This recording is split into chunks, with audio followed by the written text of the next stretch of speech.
शांति। आज 7 अक्टूबर 2023 भारत में शनिवार है। Today is 7th October 2023 and it's Saturday in Bharat. आज की मुरली का जादुई रहस्य स्वयं को प्रेरणा देने के लिए Magical secrets of today's Murli for motivating the self। आज की पूरी साकार मुरली बाबा ने तीर्थ यात्राओं के ऊपर बताई हुई है। स्वयं भगवान जिसकी लोग यात्रा करते हैं, हर धर्म में यात्रा होती है। भारत में 4 धाम की यात्रा करते हैं, बद्रीनाथ, जगन्नाथ, ऐसे केदारनाथ, कहाँ कहाँ जाते हैं। तो यात्रा करते हैं और सोचते हैं कि यात्रा करने से हम पावन हो जाएंगे। ऐसे ही हमारे मुस्लिम भाई हज की यात्रा करते हैं। हर एक धर्म में यात्रा का महत्व है।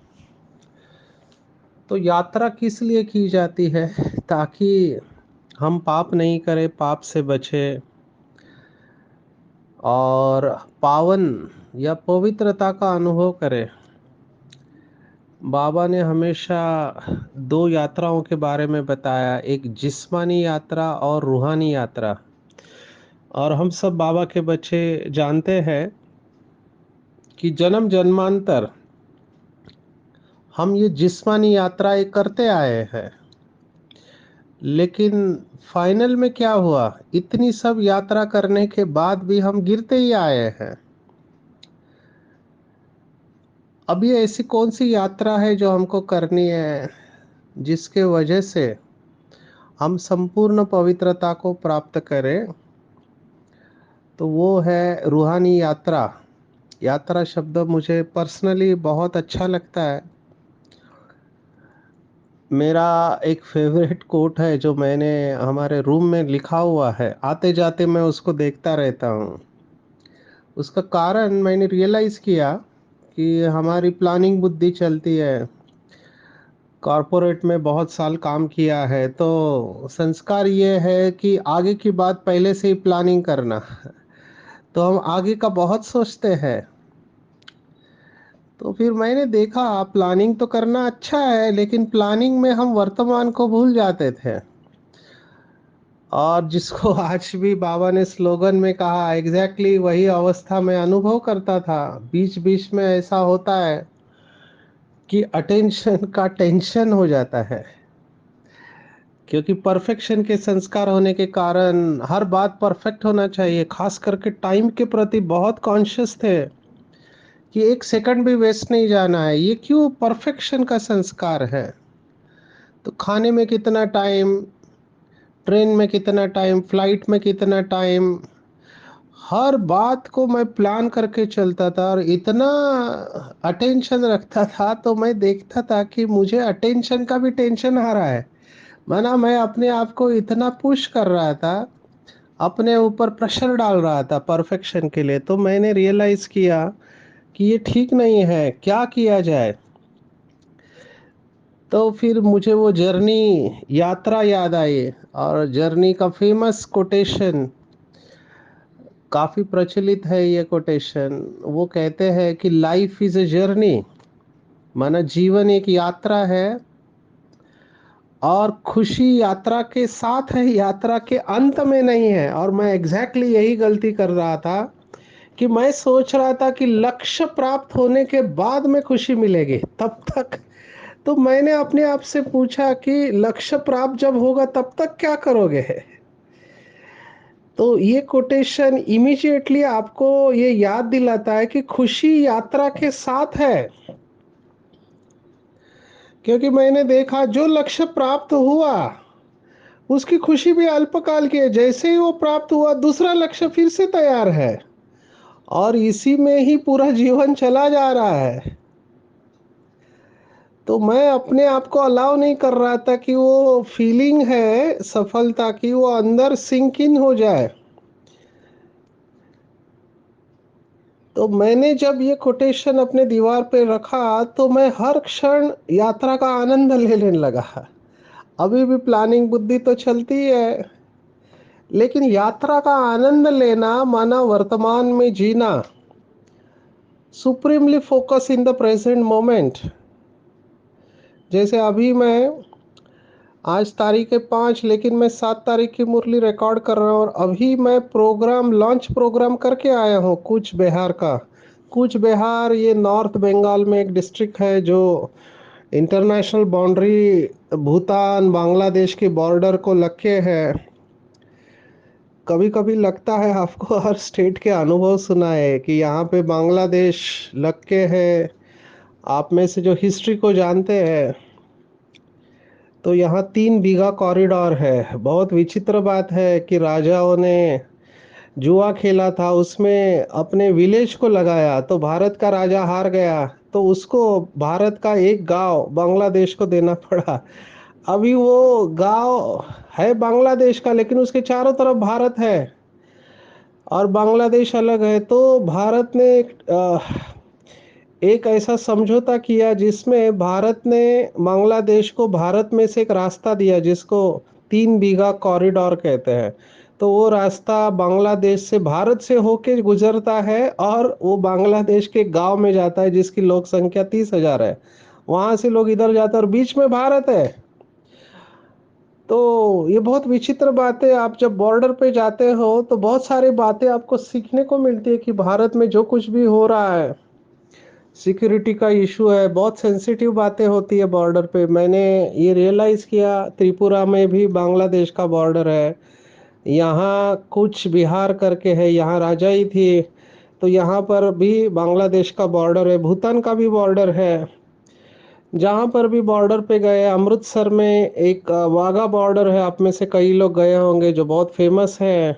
फिर नेपाल बॉर्डर है, ये सिलीगुड़ी टाउन है, आपने देखा होगा पश्चिम बंगाल में सिलीगुड़ी, वहाँ पे नेपाल बॉर्डर है। तो ये बॉर्डर जो होती है इंटरनेशनल, वहाँ पे बहुत कुछ होता है।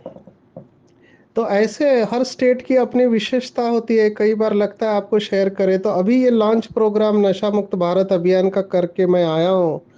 कल सुबह वापस अमृत वेला मुरली क्लास है और फिर भूटान जाने का प्रोग्राम है। तो भूटान में ईश्वरीय सेवा क्या हो सकती है वो हम सोचने वाले हैं। हालांकि बाबा के कई बच्चे पहले गए हुए हैं भूटान में सेवा के लिए। वो बुद्धिस्ट कंट्री है, वहाँ बुद्ध धर्म है। तो बाहर वालों को बहुत मुश्किल होता है, लेकिन बाबा के बहुत अच्छे बच्चे जिनको ऑफिशियली गवर्नमेंट ने इन्वॉल्व किया वैल्यूज़ के ऊपर। तो हमारा ऐसे ख्याल है, लेट्स सी बाबा अभी क्या करता है भूटान में विहासा का प्रोग्राम करने का, वैल्यूज़ इन हेल्थ केयर। तो ये सब सेवा में प्लानिंग चलता है। तो अभी भी मैं बार बार अपने आप को याद दिलाता हूँ, प्रेजेंट मोमेंट, वर्तमान में जियो। The only moment under your direct control is this moment and this moment is key to all other moment. तो ये जर्नी की बात मैं कह रहा था कि जर्नी का आनंद लो आप। जर्नी का आनंद कैसे लेना है? तो यात्रा, यात्रा में आपके साथ में कौन है वो बहुत इंपॉर्टेंट है। कई लोग जाते हैं पिकनिक मनाते हैं, लेकिन कंपनी अगर अच्छी नहीं, बोरिंग है, तो पिकनिक का आनंद नहीं ले पाते हैं। कई लोग अकेला रहना पसंद करते हैं, कई लोगों को साथ में कोई तो चाहिए यात्रा में। हम बहुत लकी है कि हमको शिव बाबा जैसा कंपेनियन मिला है। तो हर वक्त यात्रा करनी है बाबा के साथ। हमको साकार से आकार और आकार से निराकार, from corporeal world to subtle world and subtle world to incorporeal world, ये हमारी यात्रा है। तो ये यात्रा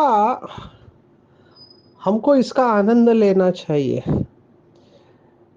तो जीवन एक यात्रा है।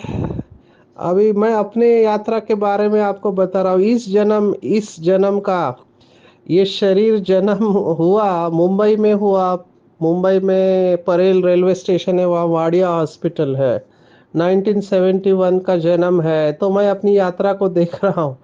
यात्रा ही वॉर के साथ हुई है। वहाँ 1971 में बांग्लादेश शायद वॉर था, और उस समय माता जी बोलती थी कि ब्लैकआउट होता था मुंबई में, माना पूरा काला अंधेरा कर दिया जाता था। तो ये जो प्रेग्नेंट लेडी थी या जिनका डिलीवरी हुआ है, उनको बेड के नीचे डाल दिया जाता था कि ऊपर से कुछ भी गिर सकता है। तो माता जी बहुत डरी हुई थी और वो भगवान को याद कर रही थी कि ये भगवान इस वॉर से हमको बचा लो, इस बच्चे को मैं भगवान को दे दूंगी। ऐसे मुझे बोल रही थी कि मैंने उस समय ऐसा संकल्प किया था। मैंने कहा बराबर है, आपका संकल्प भगवान ने पूरा कर दिया। तो वहां से अब तक मैं अपनी यात्रा देख रहा हूँ। मुंबई में पढ़ाई हुआ, फिर एमबीबीएस के बाद गुजरात गए, गुजरात से फिर माउंट आबू गए, माउंट आबू से फिर मुंबई आए, और अभी पूरा भारत घूम रहे होते हैं। कहाँ कहाँ नहीं गए इस जीवन में। फिर बीच में नेपाल में कैंपेन था, माई नेपाल हेल्दी नेपाल, उसको लीड किया। भारत के सभी राज्यों में जाना हुआ, और फिर बीच में सिंगापुर मलेशिया जाके आए। तो इस एक जन्म में मैं अपनी यात्रा को देख रहा था, कहाँ कहाँ हिसाब किताब है, कितने लोगों के साथ हिसाब किताब है। तो ये यात्रा है। अभी ये यात्रा कब खत्म होगी, कब शरीर छूटेगा, मुझे पता नहीं है, लेकिन इतना जरूर पता है कि वो डेस्टिनेशन फिक्स है। वो टाइम भी फिक्स है। मुझे पता नहीं कब शरीर छूटेगा, लेकिन मुझे जितना समय भी इस शरीर में है, अपनी यात्रा का आनंद लेना चाहिए। मैं कुछ बीके भाई बहनों को देखता हूँ, वो माला में आने का इतना टेंशन रखते हैं, और टेंशन की वजह से वो कंपटीशन मोड में आते हैं, इनसिक्योरिटी का अनुभव करते हैं। हमको बहुत रिलैक्स रहना है। जितना रिलैक्स रहेंगे हम, उतना हमारा पुरुषार्थ अच्छा होगा। रिलैक्स रह के दुआएं लेने का पुरुषार्थ करो। आज बाबा ने कहा साइलेंस की शक्ति को जमा करो, तभी श्रेष्ठ पद के अधिकारी बनेंगे। साइलेंस की शक्ति जितना आप यूज करेंगे, उतना बहुत सारे फायदे होंगे। मैं अनुभव के साथ आपको बता रहा हूँ कि जितना मैं चुप होते जा रहा हूँ, तो चुप होने के बाद में एक तो स्किल हमारे अंदर आती है कि हम दूसरे को सुनना चालू करते हैं। नहीं तो टिपिकली क्या होता है कि बॉस को ऑर्डर देने की आदत, मुझे भी ऑर्डर देने की आदत थी, क्योंकि हाथ के नीचे बहुत लोग काम करते थे, तो उनसे काम निकालवाए, तो मैं किसी का सुनता नहीं था, सिर्फ ऑर्डर देता था। फिर मैंने रियलाइज किया कि सुनना भी बहुत ज़रूरी है। Listening is very important. तो और अभी जैसे साइलेंस में जा रहे हैं, तो पता चल रहा है कि सुनने से कितना फायदा होता है। Listening is a big important skill. हम सामने वाले को सुन ही नहीं रहे थे। केवल सामने वाले को नहीं, अपने अंतरात्मा की आवाज को भी सुनना है, परमात्मा की आवाज को भी सुनना है, भक्तों की पुकार को भी सुनना है। और अगर आप सचमुच में साइलेंस में गए, तो आपको पंछियों का आवाज सुनाई देगा, साइलेंस का आवाज सुनाई देगा। तो ये सब सुनना होता है जब आप एकांत में चले जाते हैं। तो ये मैं अपने अनुभव से आपको बता रहा हूँ कि जितना साइलेंस में जाएंगे, उतना साइलेंस की शक्ति आपको और खींचेगी। और आपको ये रियलाइजेशन होगा कि बोलने से कितनी एनर्जी वेस्ट होती है। कहाँ मैं अपनी एनर्जी वेस्ट कर रहा हूँ। तो अपने आप, वो जो बाबा कहता है समेटने की शक्ति, है ना, कछुए का उदाहरण हम देते हैं।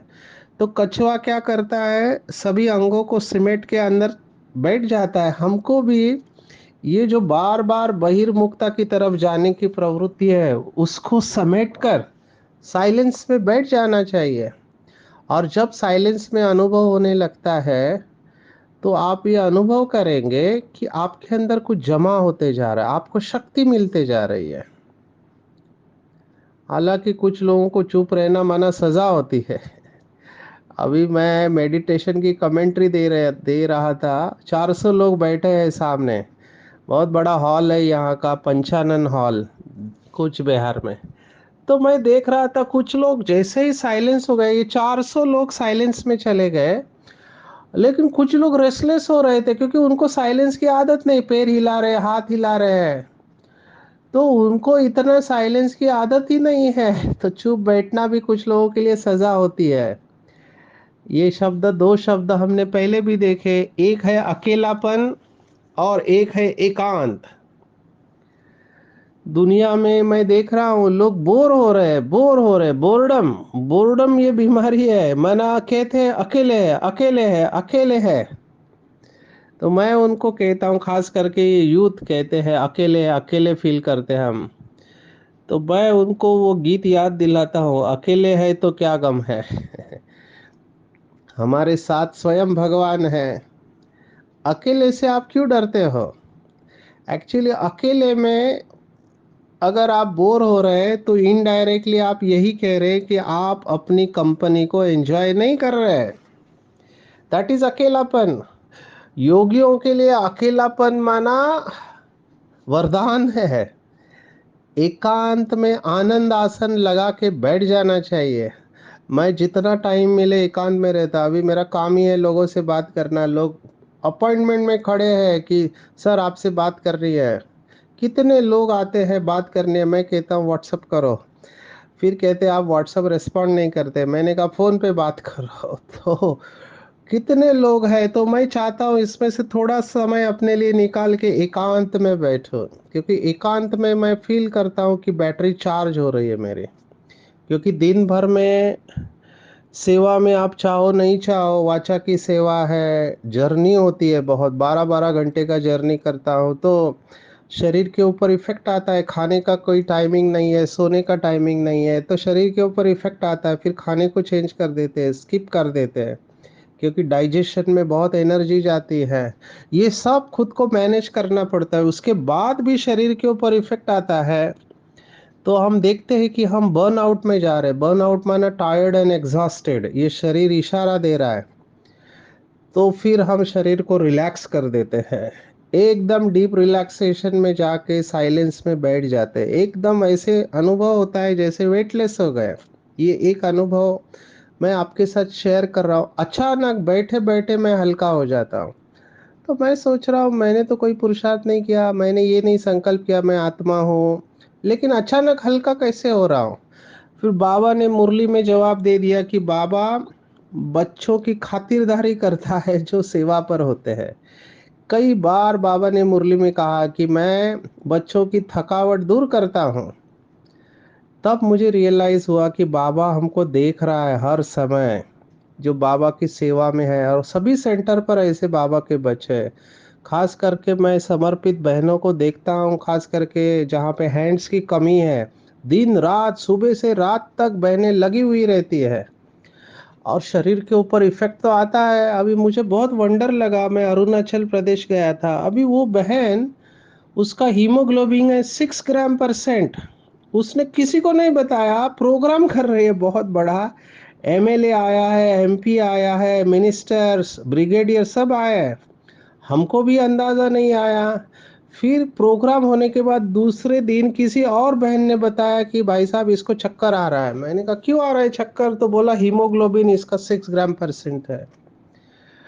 तब हमको समझ में आया कि क्या हो रहा है, लेकिन बहनें ये बताती नहीं है, उसी हालत में वो सेवा करती है। तो बाबा तो इनके ऊपर तो हुज्जत रखता है, बाबा ध्यान देता ही है। ऐसे बाबा के बच्चे शरीर का भी ध्यान नहीं देखकर सेवा में लगे पड़े हैं। तो मैंने कहा बैलेंस में चलो बहन जी, एडवांस पार्टी में जाने के और भी तरीके हैं। क्योंकि 6 ग्राम% में आप दिन भर इतने लोगों का भोजन बना रहे, प्रोग्राम कंडक्ट कर रहे, खड़े हैं, सौगात देना, वीआईपी को अटेंड करना, ये बहुत सारा स्ट्रेस होता है फिजिकल, लेकिन ये कर रहे हैं। तो बाबा इनकी स्पेशल मसाज करता है। मैं ये खुद अनुभव कर सकता हूँ क्योंकि मैं इस स्टेज से जा चुका हूँ। खास करके कोविड के वक्त हमने ये सब अनुभव किया हुआ है कि थकावट क्या होती है, बीमारी क्या होती है। तो बाबा हमारी पालना कर रहा है, लेकिन मैं फिर से कहूँगा, having said this, balance is the key factor. Balance में चलना चाहिए। बलिहारी शरीर की, शरीर के द्वारा भगवान मिला। तो बाप की दिव्य दृष्टि से स्वयं में शक्ति जमा करना है, तभी हम दूसरों को दे पाएंगे। जो दृष्टि के महत्व को जानते हैं वो साइलेंस की शक्ति जमा कर लेते हैं और वही श्रेष्ठ पद के अधिकारी बनते हैं।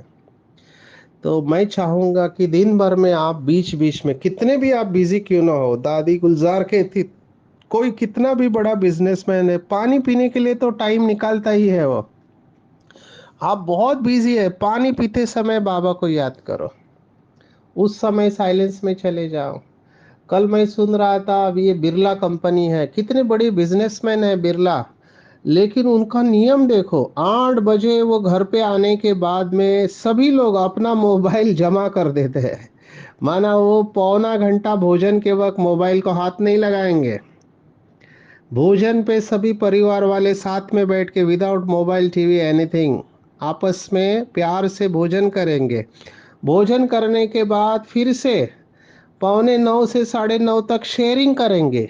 क्या पढ़ा आपने, कौन सी किताब पढ़ी, कोई अच्छा अनुभव शेयर करेंगे। आप सोचो, इतने बड़े बिजनेसमैन जिनका लाखों करोड़ों में बिजनेस है, वो फैमिली मोबाइल बंद कर रही है 8 बजे के बाद में, और 9:30 बजे उनको मोबाइल मिलता है, वो भी किस लिए, कोई इमरजेंसी मैसेज या कोई कॉल तो नहीं है, और फिर से सो जाके फिर सुबह 10 बजे तक। माना ये पर्सनल टाइम, मी टाइम, अगर ये इतने बड़े बिजनेसमैन दे सकते तो हम क्यों नहीं दे सकते मी टाइम। तो वो बहुत लकी बाबा के बच्चे हैं जो अपने लिए समय दे सकते हैं। मैं तो मानता हूँ घर गृहस्थ में रहते हुए इतना मी टाइम देना सबके लिए संभव नहीं है, लेकिन अगर लक्ष्य रखेंगे तो लक्ष्य आ जाएंगे। अपने लिए टाइम दो, थोड़ा समय निकालो। अगर आप बहुत बिजी है तो मैं कहता हूँ बीच बीच में डिस्कनेक्ट करो अपने आप को। जैसे ब्रह्मा कुमारी में बहुत फेमस हुआ, हर घंटे में 1 मिनट डिस्कनेक्ट करो। माना चारों तरफ से अपना ध्यान हटाकर सोल कॉन्शियस हो जाओ, बाबा को कनेक्ट करो और फिर वापस आ जाओ फील्ड में। तो उससे क्या होगा कि आप 1 घंटे के लिए अपने बैटरी को चार्ज कर देंगे। तो ये अभ्यास मुझे ऐसे लगता है बाबा ने बड़ी बहनों को बताया था। बाबा ने नाम दिया था फुल स्टॉप की भट्टी करो। तो बाबा ने बार बार कहा था, जैसे सेवा आगे बढ़ते जा रही है आप बहुत बिजी हो जाएंगे, ये बाबा ने पहले भी बताया था। आगे चलकर आपको खुद के लिए टाइम नहीं मिलेगा। मैं आज ये अनुभव कर रहा हूँ कि मुझे खुद के लिए टाइम नहीं मिल रहा है। तो मेरा खुद के लिए टाइम चालू होता है रात को 9 बजे से सुबह 9 बजे तक। वो टाइम मैं किसी को नहीं देता हूँ क्योंकि मेरा पर्सनल टाइम है वो, और उसी में बैटरी चार्ज करने की कोशिश करता हूँ मैं, क्योंकि दिन भर फिर हम सेवा में बिजी हो जाएंगे। तो अभी तो ये आदत हो गई है कि रात को मेरा पर्सनल टाइम है, वो मैं किसी के साथ शेयर नहीं करूँगा, क्योंकि मुझे पता है कि अगर मैंने अपने आप को चार्ज नहीं किया, अपनी बैटरी को फुल चार्ज नहीं किया, तो मैं सेवा नहीं कर पाऊंगा, मेरे ऊपर इफेक्ट आएगा। तो रजिस्टर खराब होने नहीं देना है, क्योंकि अगर योग नहीं है तो भूले होती रहेगी। आज बाबा ने मेरी फेवरेट बात को टच किया है, क्योंकि मैं एंगर मैनेजमेंट में काम करता हूँ। तो मैं देखता हूँ कुछ लोगों में ये संस्कार ही होते हैं, वो सीधा भिड़ जाते। भिड़ना समझते, भिड़ना माना सामना करना। और ये अभी मैं ट्रैवलिंग करता हूँ तो जो भाई ड्राइवर है, मैं हमेशा कहता हूँ बहनों को, मुझे ऐसा ड्राइवर दो जो बहुत शांत है, इरिटेट होने वाला नहीं। क्योंकि गाड़ी चलाते वक्त रास्ते पे लोग गलतियां करते हैं, अगर आप शॉर्ट टेम्पर्ड है तो आप बदला लेने जाएंगे, आप उसको साइड नहीं देंगे और रोड रेज में घुस जाते हैं ये लोग। एग्जैक्टली ये हमने अनुभव किया 2 दिन पहले।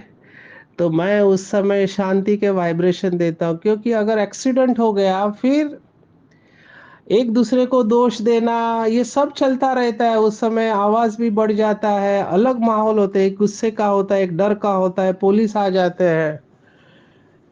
तो मैं ये हमेशा कहता हूँ ड्राइवर्स को कि आप कंपटीशन मोड में नहीं जाओ, हम किसी रेस में नहीं है, रिलैक्स हो जाओ। अगर कोई आगे जाना चाहता है जाने दो उसको। अगर कोई आपको कुछ कहता है रिएक्ट नहीं करो। बाबा ने आज कहा सुना अनसुना कर देना चाहिए, पर कई लोगों को पता नहीं क्या होता है, कोई कुछ कहता है तो वो रिएक्ट कर देते हैं। वो समझते हैं अगर हमने जवाब नहीं दिया तो ये समझेंगे कि ये कमजोर है, इसलिए हमको जवाब देना चाहिए। मैंने कहा रॉन्ग, आपका बिलीफ सिस्टम। आप शांति के वाइब्रेशन दो उस समय। बाबा की श्रीमत है, आज बाबा ने स्पष्ट कहा है सहनशील बनना है। क्यों मैं ये कह रहा हूं? क्योंकि चंद क्षण का गुस्सा आपके चार्ट को खराब कर सकता है। सामने वाला भूलता नहीं है। उस समय अगर कंट्रोल चला गया और हमने कुछ ऐसा कहा जो नहीं कहना चाहिए, सामने वाला आपको जिंदगी भर याद दिलाता रहेगा आपने ऐसा कहा था। और केवल आपको नहीं, वो 10 लोगों को सुनाएगा, क्योंकि कई लोगों को मजा भी आता है इन चीजों का। ये सब अनुभव हमने फील्ड में लिया हुआ है। इसलिए आपको कह रहे हैं कि सामना यहाँ पर नहीं करना चाहिए, चुपचाप साइड से निकल जाना चाहिए। तो ये बाबा की बात मुझे बहुत अच्छी लगी। दूसरी बाबा की बात मुझे अच्छी लगी आज के मुरली में, जो बाबा ने कहा कि भूल हो जाए तो क्षमा मांग ली चाहिए, क्योंकि पहले से ही पाप कर्मों का बोझा है। और फिर बाबा के पास आने के बाद भूल होती है तो बाबा ने कहा यहाँ एक का पदम गुना फायदा है तो 100 गुना दंड भी पड़ता है। और बाबा ने आज स्पष्ट कहा कि मैं सजा नहीं देता हूँ, सजा तो धर्मराज देता है। तो ये प्रश्न बार बार लोग मुझे पूछते हैं, बाबा धर्मराज नहीं है तो कौन है धर्मराज? बाबा ने इसका जवाब बहुत बार दिया हुआ है। नए बच्चे बार बार ये प्रश्न पूछते रहते हैं, फिर से बता रहे हैं। बाबा ने इसका जवाब स्पष्ट दिया। बाबा ने कहा मुझे सुनाओ, सजा धर्मराज देंगे। बाबा को सुनाने से हल्का हो जाएंगे, क्योंकि यह फिर भी राइट हैंड है। जजमेंट तो धर्मराज ही देंगे कि किसका दोष है, उनसे कुछ छिप नहीं सकता। बाबा ने कहा भूल हो जाए क्षमा मांगनी है। बाबा ने आज बंगाल को याद किया कि बंगाल में किसका पैर आदि लग जाता है तो झट क्षमा मांगते हैं। मैंने महाराष्ट्र में भी देखा है, हमारा हम बचपन से देख रहे हैं, हमारा गलती से पैर लग जाए तो हम पैर पड़ते हैं। तो बहुत सारे स्टेट में शायद ये संस्कार होगा कि अगर हमारा पैर लग जाते तो हम क्षमा मांगते हैं। यहाँ तो एक दो को गाली देने लग पड़ते किसी का पैर लग गया तो। मैनर्स बहुत अच्छे होने चाहिए। मैं क्लासेस में ये सबको सुनाता हूँ कि हम ब्रह्मा कुमारी को रिप्रेजेंट करते हैं, तो हमसे ऐसा कोई काम नहीं होना चाहिए जो संस्था का नाम खराब हो। बहुत रॉयल होने चाहिए, क्योंकि हमें सिखाने वाला स्वयं भगवान है। तो अपना रजिस्टर खराब नहीं करना है। अगर बाबा के बच्चे बनकर निंदा कराते रहते तो पद भ्रष्ट हो जाएगा। एक तो जन्म जन्मांतर के विकर्मों का बोझा है, उनकी सजा तो भोगनी ही है, फिर यहाँ आकर अगर विकर्म करते तो 100 गुना सजा मिल जाती है। तो बहुत बहुत अटेंशन रखना है। और जैसे जैसे आगे बढ़ते जाएंगे बुद्धि और भटकते जाएगी। तो बाबा ने कहा, बाबा को कौन से बच्चे अच्छे लगते हैं? तो सच्चे दिल पर साहब राजी। सच्चे दिल से याद करने वाले कोई भी विकर्म नहीं करेंगे, बाप की ग्लानि नहीं करेंगे, मैनर्स बहुत अच्छे होंगे, भोजन पर भी याद में रहेंगे, नींद भी समय पर स्वतः खुल जाएगी, कोई भी बात बाबा से छिपाएंगे नहीं, और वो बाबा को परम धाम में याद करेंगे, यहाँ नहीं याद करेंगे। तो ये सब बातें हमने बहुत बार देखी है, और हम अनुभव से कहते हैं कि हम रात को कितना भी बच जाए, अमृत वेले हम विदाउट अलार्म उठते हैं, कैसे आँख खुलती है मुझे नहीं पता, अपने आप आँख खुल जाती है। और फिर बाबा की याद में हम बैठ जाते हैं और बाबा बैटरी को चार्ज कर देता है।